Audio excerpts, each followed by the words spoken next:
मानचित, बाह के बल जैसे बजरंगी के वैसा,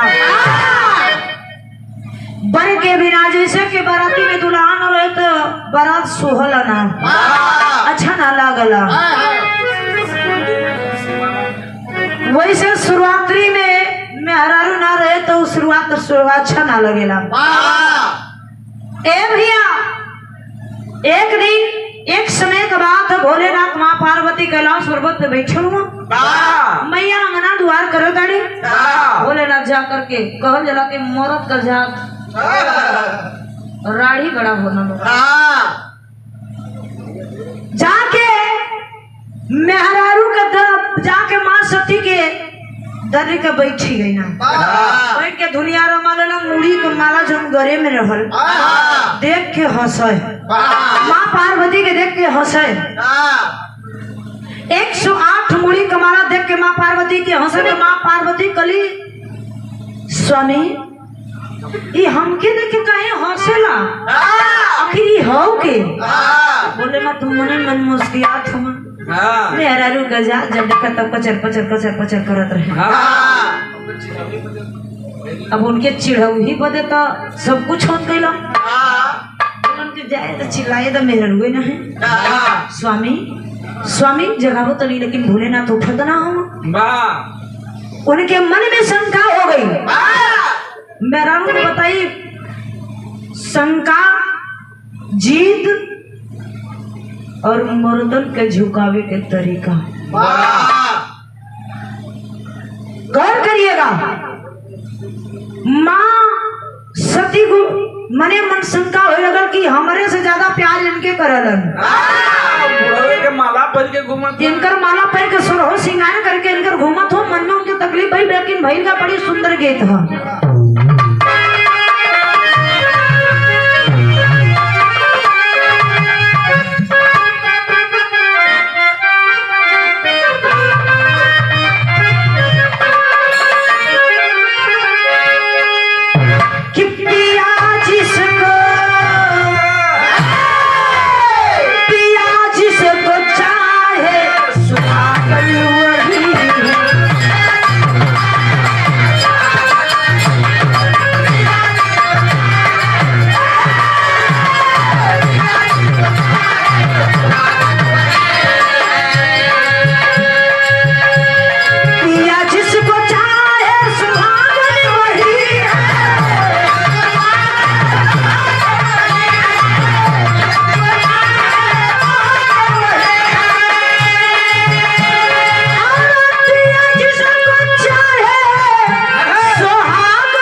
अब पूरे जितने लोग यहाँ हुआ सब कर दिया, ऊपर वाला जो चाहेंगे वही दुनिया के मालिक, जो चाहेंगे उनका घर सही सलामत रही, और जो ना चाहिए हाँ जो अगर उनकर मर्जी ना रही तो कंगाल हो जीवा।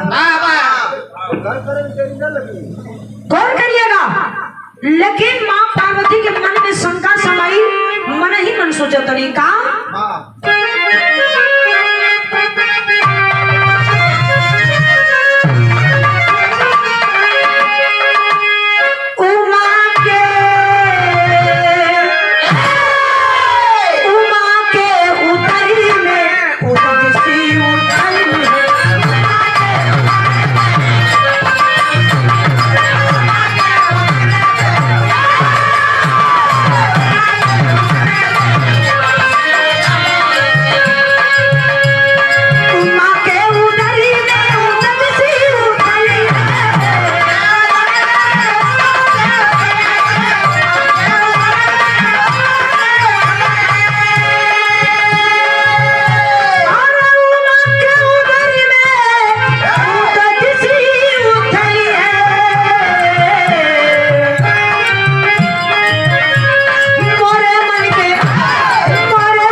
मन में उथल पुथल होकर तो कि बाप रे बाप, 6 महीना सोवेलन, इनकर पाँव दबाओ दबाओ हमार बताओ हाथ पिराला, एकरा प्यार में पागल हो गए।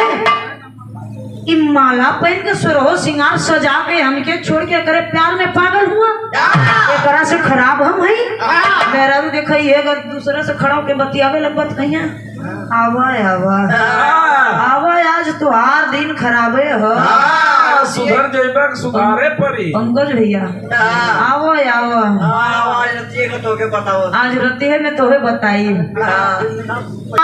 आदि शक्ति भवानी का आशीर्वाद लगे, लेकिन गौर करिएगा, उतने रोवत तारी उतने गुस्सा से बोले मत नहीं, औरी तनी गुस्सा से, औरी तनी गुस्सा से देखी का करे नहीं है, हई तो मेरा रुई ना करबे का करे नहीं। लेकिन ये से कहानी हमारी शुरुआत तो गुस्सिया के रोवे लगली, झकझोर के जगा के करी है सुना का कहता नहीं नजर के लाइन से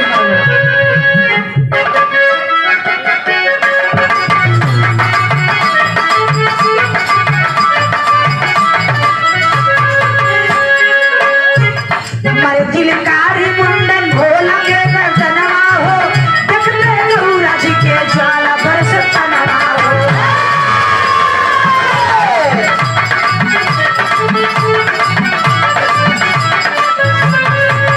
पराई नार हो के ऐसी रो बाजार रही, नैन दुनो नयन से झरझर आंसू धार रही।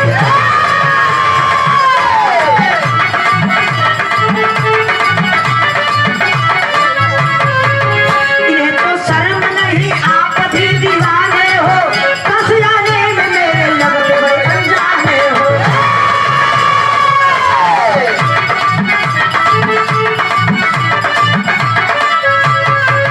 रही बात डाहे काट की सवतिया हो, सबसे सुंदर से उमा की भैनी दतिया हो।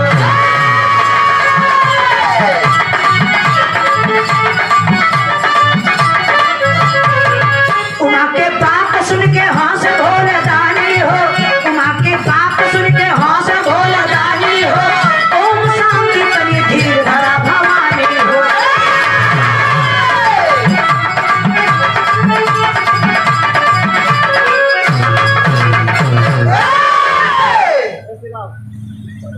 गौर करिएगा, मारे तिलकारी मुंडन भोला के गर्दनवा हो, जवन मुड़िया के मलवार होल 108 देख देख के बड़ा खखा खखा के हंसे।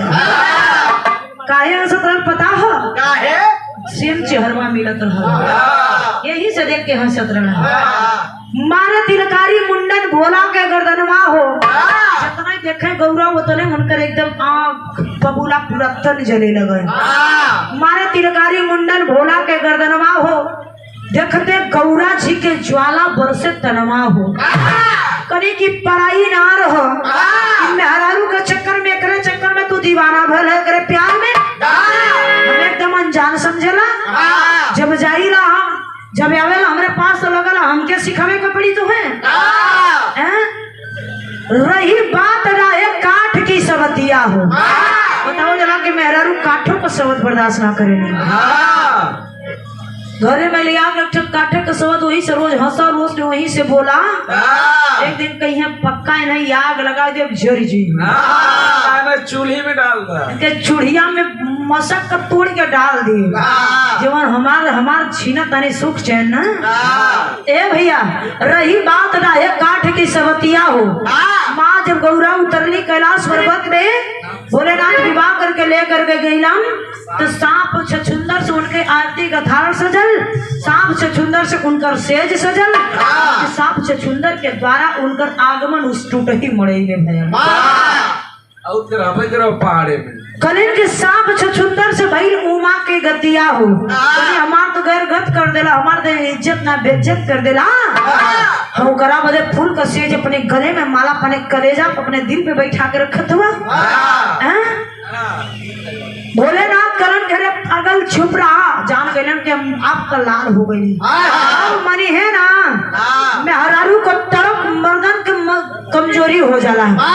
ए भैया, तरफ के बोलने की सुना, लेके रहे कहे के तल्ले के राज, लेकिन सुनी जाए भूल जाया। कि शांति शांति ओम शांति। आप थोड़ा शांत रही। जो न आप ये 108 मुड़ी के माला देखत है, मुड़ी के माला कहीं दूसरे का ना आप ही कहा। कल जला की आग लगा कर बुतईबा कैसे काम चली।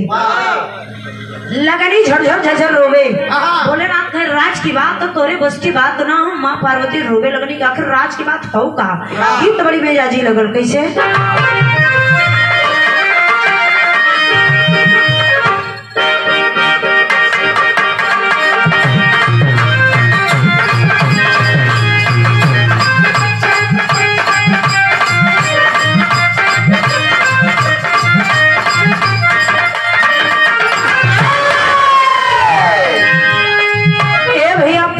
माई दादी लोग काखे में दबा ले लुबा। चलते गंगा नहाए, हाथे में ले ले कमंडल और चलते गंगा जी रहे 4 बजे भोरे। जब रास्ता सयार ना होखे तब गावे पहले वाली जकर मुँह में तो दवा ना रहे वो पहले वाली गोल गावे। कैसे गावे गुरुजी।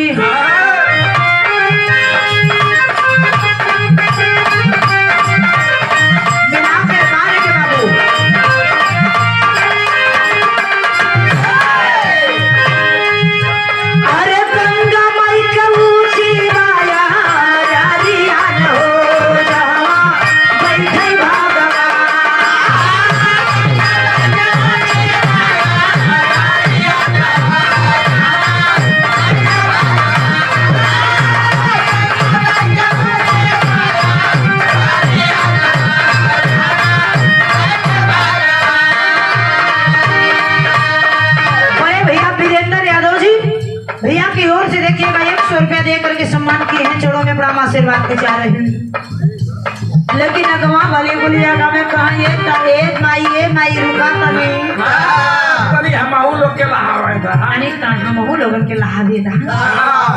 अगवा वाली बोलिया का में ला गली बाबा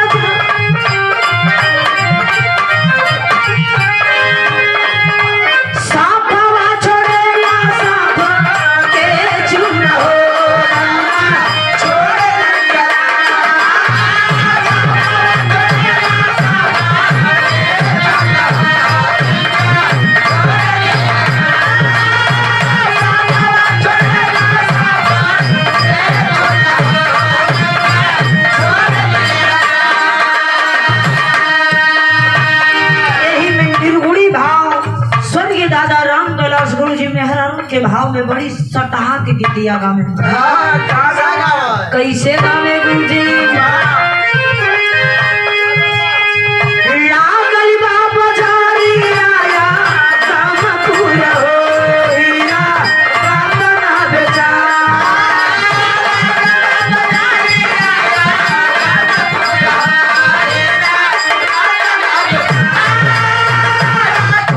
ये तो गीत तमाम हो। बड़ा लोग गमलानी गीतिया के हमें भैया यही में गावे कि चतुर चतुर कैले सौदा कैले न हो मूर्ख खड़ा पछता।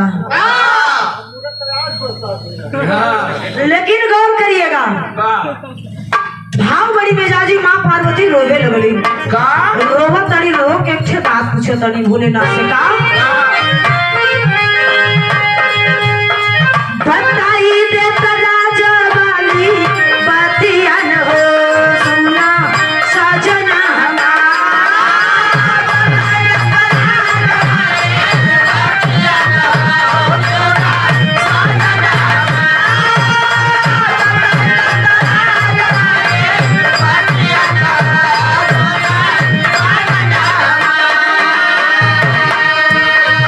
कली की सैया इलाज के बात आखिर होगा कैसा हमरा के राज वाली बात बतावत हुआ आखिरी का कैसा राज के बात हमके आज बता दो सैया।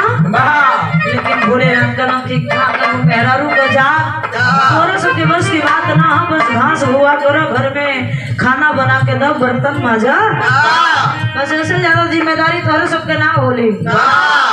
माँ पार्वती रोवे लगली गुस्सिया गई कली के जानो तनी कि तू हमारा से प्रेम ना करेला के मुड़िया के मलवा से प्रेम करेला। तब भोलेनाथ करा का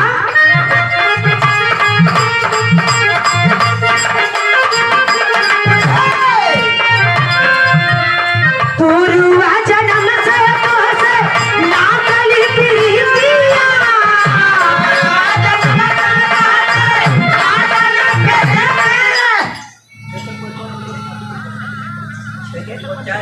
काशी कुशवाहा बड़े बाबूजी, बड़े चाचा जी हमारे क्षेत्र पंचायत सदस्य काशी कुशवाहा चाचा जी की ओर से 20 रुपए दे करके सम्मान के इस भाव पे चढ़ो में प्रणाम आशीर्वाद के चाह रही, भोलेनाथ का आशीर्वाद लगे, दिन दुगुना रात चौगुना तरक्की करो, धंधा में 4 चांद लगे, भोलेनाथ को लगा।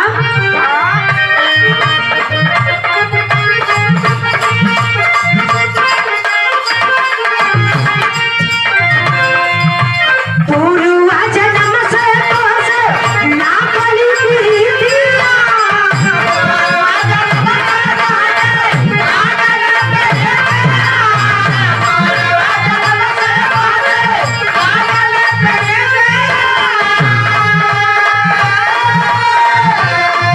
कलम की याद सुनाई, पूर्वे जन्म से तोके वही जन्म से हमसे तोरा से प्रेम हो। उससे याद तड़ू मुड़िया का माला तोहार हो। का कहे दिलवा से बिसरे नाही तोहरी सुरातिया।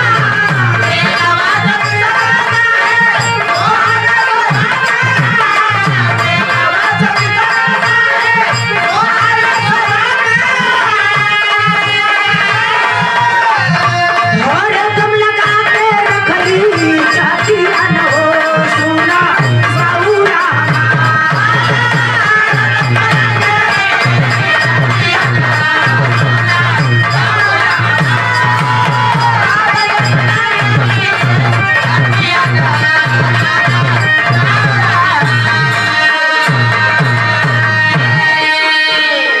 ए भैया, कलिन के इतना तोरा से प्रेम प्रीत ह, आज से ना वो पूर्वे जन्म से तो से प्रेम प्रीत करीला। आज से तोरा से प्रेम हमरा के ना ह। और जन मुड़ी के माला देखत तड़ू तोहार ह, तोहार 100 कलक के हमार कहे, हाँ कलक के आखिरी हमार जब 108 बार जन्म भइल तो तोहार कलक के मारे को बार नहीं। कलक के तोरे प्रीत के तोरे प्रेम के ना भुला पैली। अरे मुड़िया के काट के माला बना के गरबा में पहिर लेली कि जौने के तार चेहरा देखत रही कि हमेशा तू हमारे साथ में रहा। माँ गुस्सा गली, माँ पार्वती गुस्सिया गली, गुस्सिया के कहत का बड़ी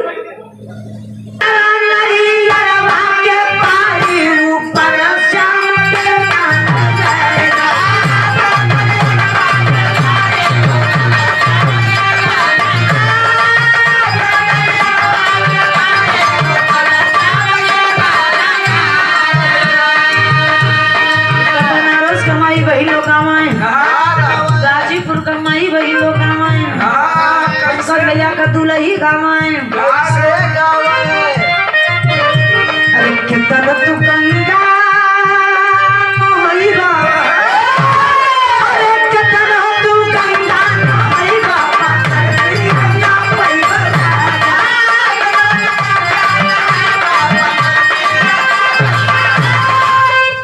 रौला के मेरा रुगावे गंगा के किनारे से गावे कहे का कहे कि नैहर में लागे सभी भाई।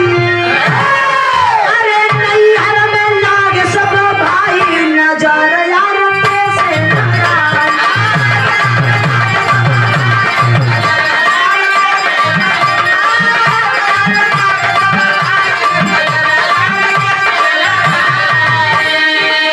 गीत तमाम हो भैया। गीत पे आप लोग मध्यान्ह बहुत गीत है। यही लोग बनौला की मुरई में बसले मुरारी करारी बा हमारी मुरैया। कमर में हाथ मत लगाना, कमर में हाथ ना मत लगाना, परदेसी मजा धीरे से ले ला।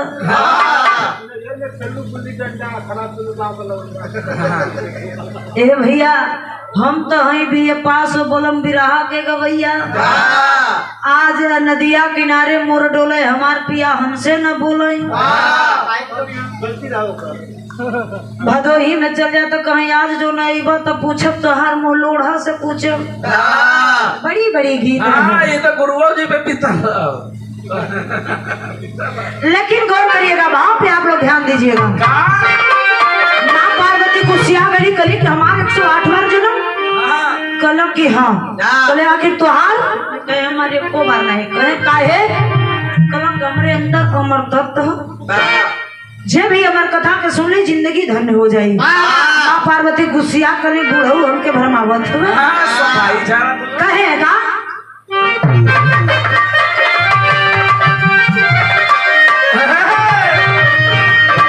अरे गिरिजा बोली है गुस्सियाई, अरे गिरिजा बोली है गुस्सियाई, सताई बेला बुढ़ऊ।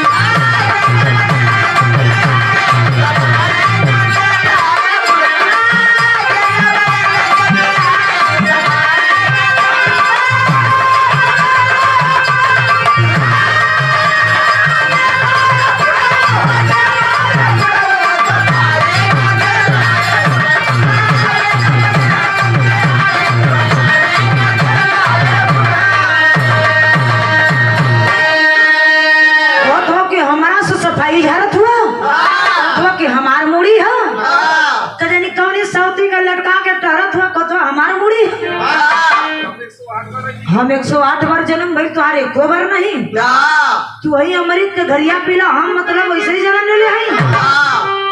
भोलेनाथ गुस्सिया माँ पार्वती गुस्सिया आई गई। एक बात और कले है कि हमारे बतावेला 108 बार जन्म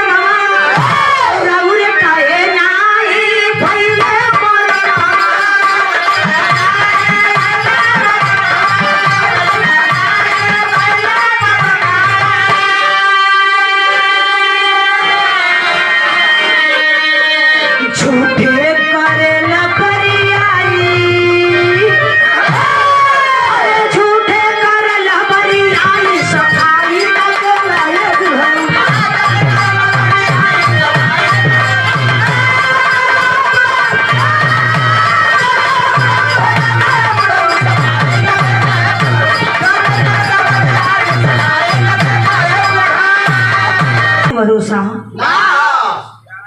गुस्सिया गली लगनी रोवे छिड़ा गली। भोलेनाथ जी कहना कि अब इनके मनावल हमारा बड़ा जरूरी है।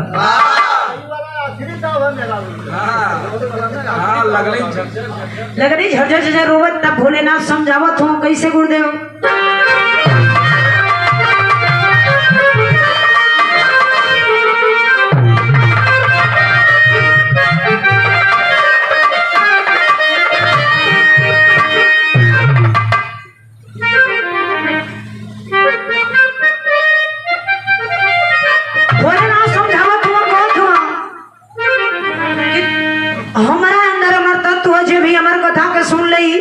जिंदगी धन्य हो जाई। माँ पार्वती कली जब तोरा अंदर अमरता था तो हमरा के काहे ना देला। माँ पार्वती कली की जब हम के काहे ना अमर केला तू ही बराबर रह के का करबा। भोलेनाथ कलो की हमार बात न माना तू शांति बना तोरो को अमर कथा सुना दे तोरो जिंदगी धन्य हो जाई। कलम जी ठीक है जब बड़ी खुश भइली अब सोचे करी कि भगवान भला हमार कम से कम अमर तो हो जाई। कल यही जो माला पहले अब 108 मुड़ी का माला दे दा दुनिया में लोग जब के तारम तार हो जाई। तो वही पार्वती के मुड़ी का जो 108 मुड़ी रहल वही के 108 मनी बनल रुद्राक्ष का माला बनल जो पंडित लोग जपेलन और भोलेनाथ लिया के माँ पार्वती के चढ़े। माँ पार्वती एकदम खुशी है बिना कंडेटेरी से।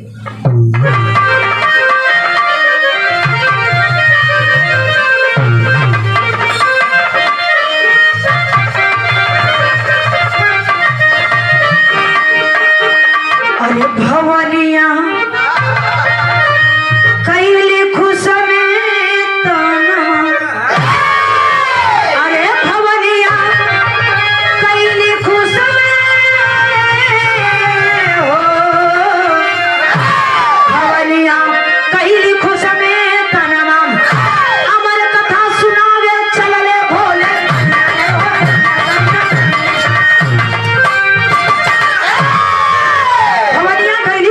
अमर कथा सुनावे चलने भोले दनिया हो भवनिया कैली खुश में तनवा। भजन आप लोगों के बता दही कि कथा का स्टार्टिंग कब कहाँ से भई। माँ पार्वती जी दिया गई भोलेनाथ कनो के द्वारा के हमर कथा सुना दे जिंदगी धन्य हो जाएगी। यहाँ तक तो जीत रहा, लेकिन अब भाव भक्ति भजन अब आप लोगों के जीवन की दुनिया में परंपरा के अनुसार आप लोगों के दिखाई भक्ति एक कथा कब से कहाँ से स्टार्ट हुई गौर करिएगा। गौरा का सुनबात महेश्वर मन ही मन मुस्काए हैं, गौरा का सुनबात महेश्वर मन ही मन मुस्काए हैं, अमर कथा के लिए रमेश्वर सहमत में सिर झुकाए हैं। बोले ना मैं से लाचार जेकर जिंदगी में साथ ना छूटल, जेकर जिंदगी में केहू से साथ ना छूटल, आज मेहरारू के चक्कर में सबका साथ छूटता। कलन की लिया के चल दलन सबके वही टूटे ही मड़ई में, कलन की सिर्फ हम और आप चलेंगे वहां पे जहाँ कथा सुनाएंगे, सिर्फ आप और हम रहेंगे, ना तो कोई हवा, ना तो कोई बयार, ना तो कोई बिच्छू, ना तो कोई गोजर, ना तो कोई चिड़िया, ना जंत, कोई नहीं रहेगा। ए भैया वही टूटे ही मड़ई में गंगा चंदा और भूत बेताल चेतना रलन सबके गठरी गठिया के बिच्छू गोजर के सबके गठरी गठिया के खुटी में डाल देलन, मड़ैया में टांग देलन, जो शेष नाग रहलन उनके उतार के खुटिया में डाल देलन। ताकत हुआ बारे गुरु जान गईली जवन जड़ी बूटी तू पा गेल। अब सबके हमन के छोड़ के तू जात हो जिंदगी में, साथ हमन का ना छोड़ दा, हमन के छोड़ के जात हो। भोलेनाथ करो के जे हमारा संगे रहे वाला रही, जे हमरे संगे जिंदगी हमारे साथ बितावे वाला हुई, ते हमरे आदेश का पालन करी। मड़ई में से आप लोगों के ना जाए के हो, जा तनी कथा सुना के तरी माई के आवो तनी, तब तोहर सबके संग में ले ले। चलो ना फिर आगे आखिरी गीत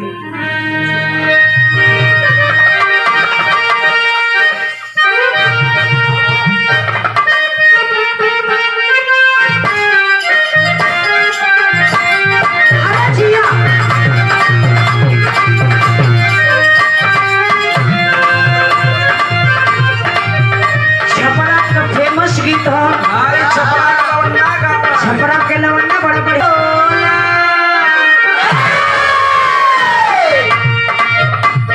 सकरी बजरिया रे बोला पाना रे होगा हरिया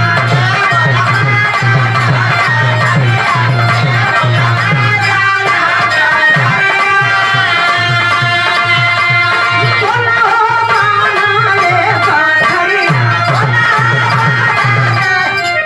बगुआ केहू ना रहे कैसे खोजा तुम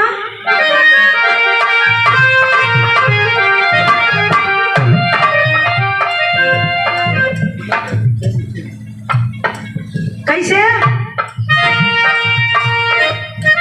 अमर कथा के लायक चीता में नजरिया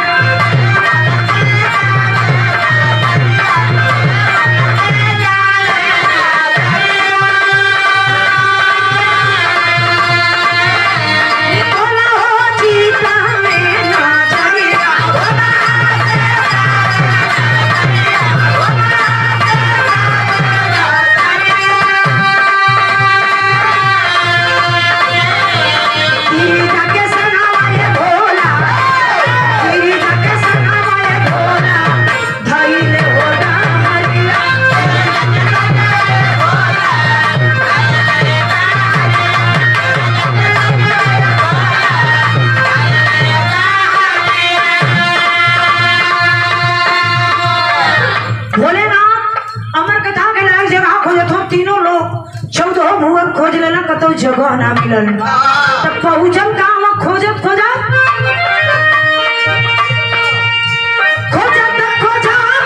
पहुंचे चंदू के नजरिया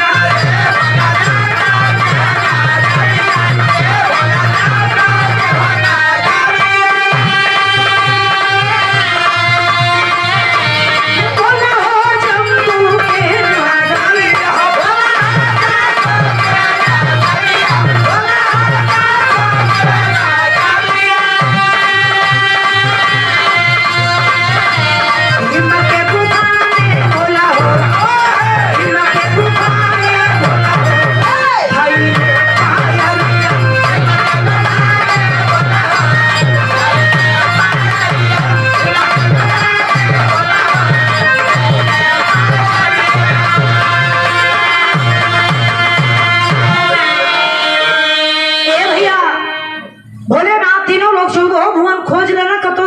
हमार कथा सुनावे लायक ना रहल।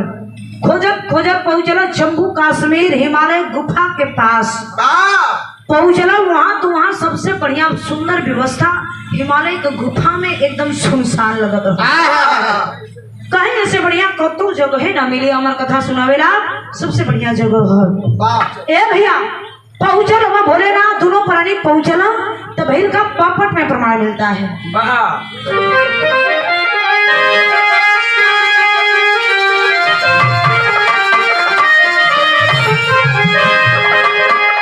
अरे गुफा में हिलले भोले तनिया रनिया भी हंसेली, गुफा में हिलले भोले तनिया रनिया भी हंसेली। तो कैसन होला या कथा रनिया भी हंसेली।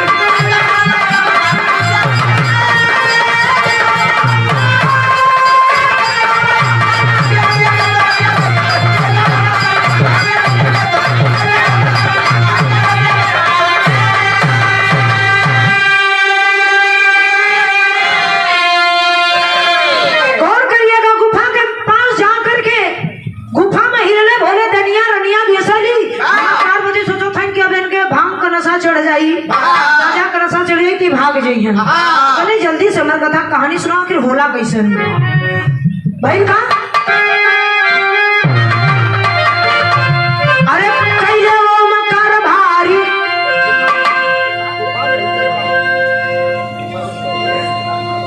अरे गुफा में हिल कर भोलेनाथ कैले वो मकार भारी हो। भागा सो भाग गया और जो बचा हो गई रे मारी हो।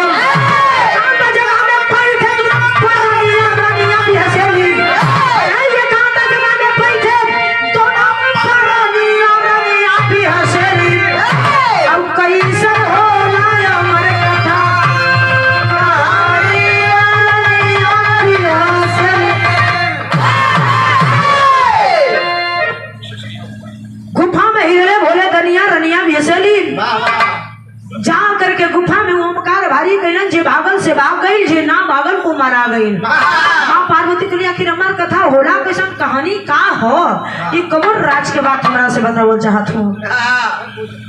कहे बहुत जल्दी सुनावा तब अपनी आ गई। ए भैया जा करके ओमकार भारी कहलन, जे भागल से भाग गई। कहलो जिया जंतु कहलो कि भैया जे भी ये गुफा में होखा सब लोग ये गुफा में से निकल जालो। हमरा के ए भैया कहा कि हमारा के मौका दे दा, जब तक कथा पूरा न हुई तब तक आप लोग यहाँ मत यहाँ। ए भैया सब लोग भाग गए, लेकिन वो गुफा में बचल के दू ठे कबूतर का अंडा देखा। जे कभी जहाँ से जे पावेला वहां से लिखा, जे जहाँ से पावेला वहां से गावेला। क्यों लिखला सुगा के अंडा, लेकिन हमरे विराह में दर्शावल कबूतर को दूठे अंडा। वही गुफा में हुआ भोलेनाथ कथा शुरुआत कर देला, लेकिन भैल का आल्हा में प्रमाण मिलता है।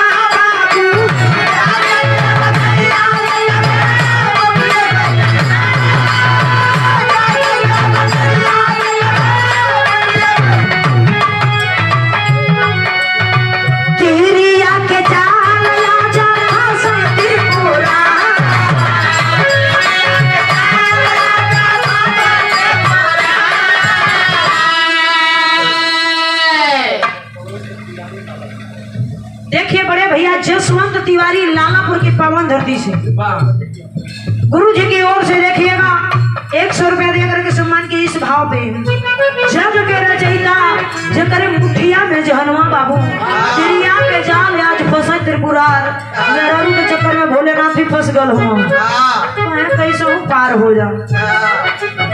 ये तीनों लोग के मालिक पूरी दुनिया के मालिक आज मेहरू के चक्कर में फंस गए। आज के इंसान देखो पीछे पीछे घूमा था भाई का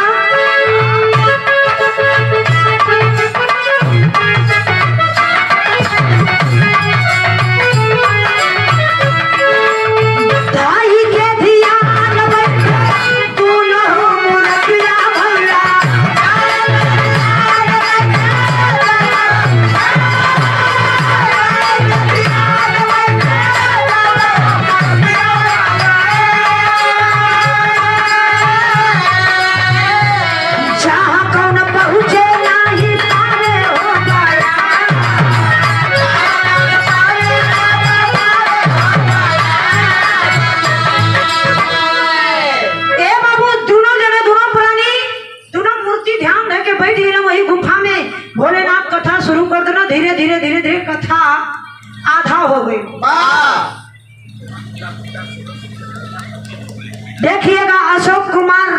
अशोक कुमार चौहान जी, जिला पंचायत सदस्य पंचम से, जखनिया पंचम से देखिएगा भैया की ओर से।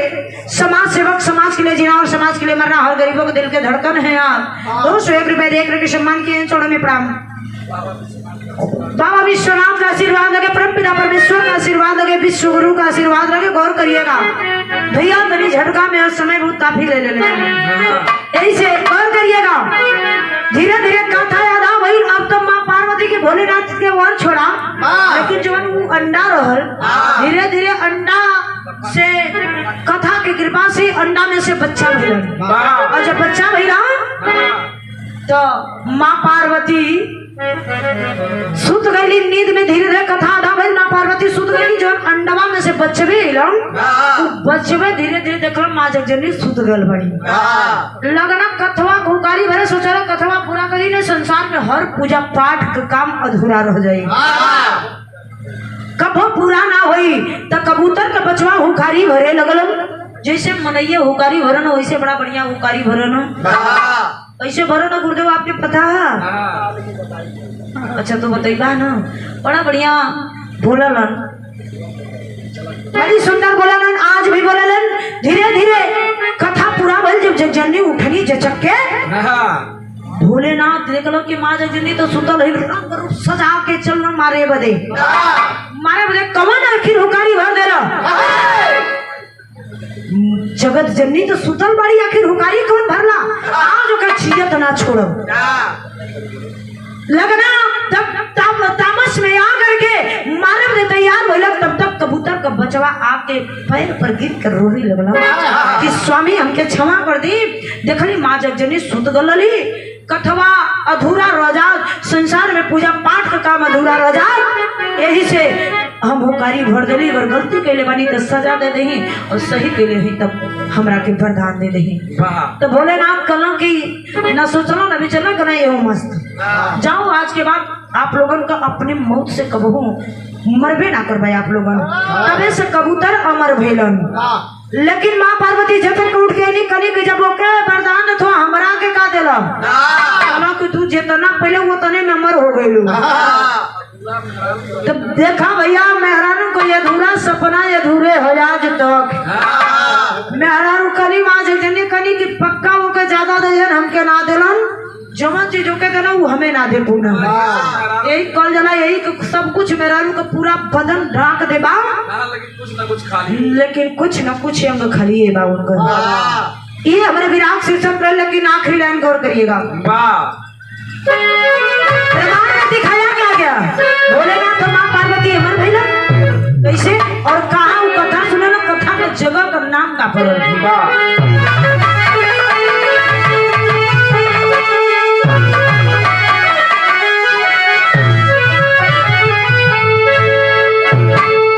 अरे हुआ मरण ना गौरा शंकर साथ हो गए। अरे हुआ मरण ना गौरा शंकर साथ हो गए।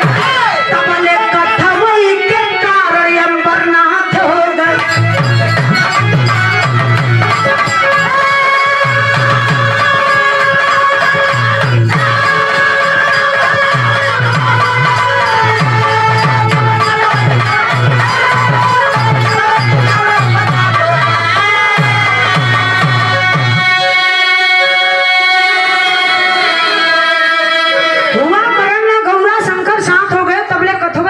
अमरनाथ हो गए। जब से अमरनाथ में कथा सुना गल तो बस संसार में बढ़िया घर द्वार बनेला, कोनो शुभ काम होला तो लोग कथा सुनेला। तब से कथा स्टार्टिंग भेल। लेकिन और का भइल वहां?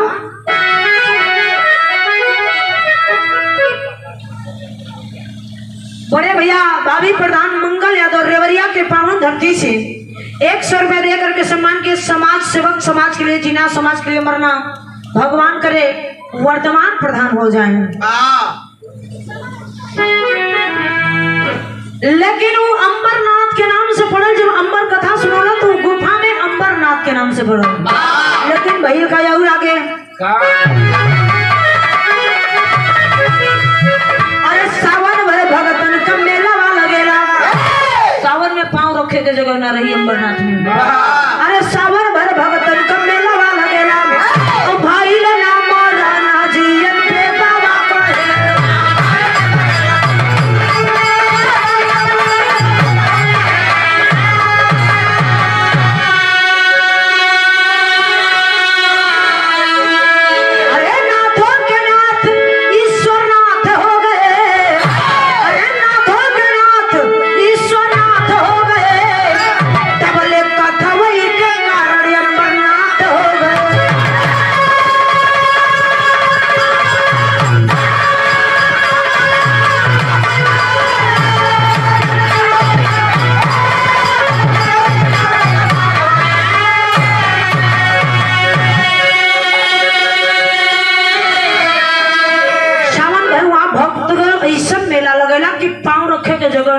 ले सावन भर भगतन का मेलवा लगेला भइल न मरन जियन के कर माँ पार्वती का फिर नाम मरली ना जियली अमर हो गई।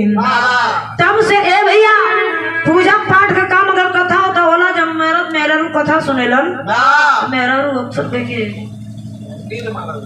नींद मारे नहीं यही से मेहरारू को नींद आवेला। लेकिन वो गुफा में पूजा का है होला गौर करिएगा। अरे हिम के गुफा में होला हिमलिंगी एक पूजा देखा जहाँ जोड़ा जहाँ पाथा वही था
शिवलिंग का पूजा होले और जो कबूतर जो दूठे कथवा सुन ले रहा वो कबूतर आज भी वहाँ हुआ जो दर्शन करके वापस बाहर आई कबूतर को जोड़ा देख रही तो जाना बड़ा धन्य हो गई जिंदगी बहुत अच्छा काम के लिए हुआ ये हमारे विराग शीर्षक गुरु घराने पर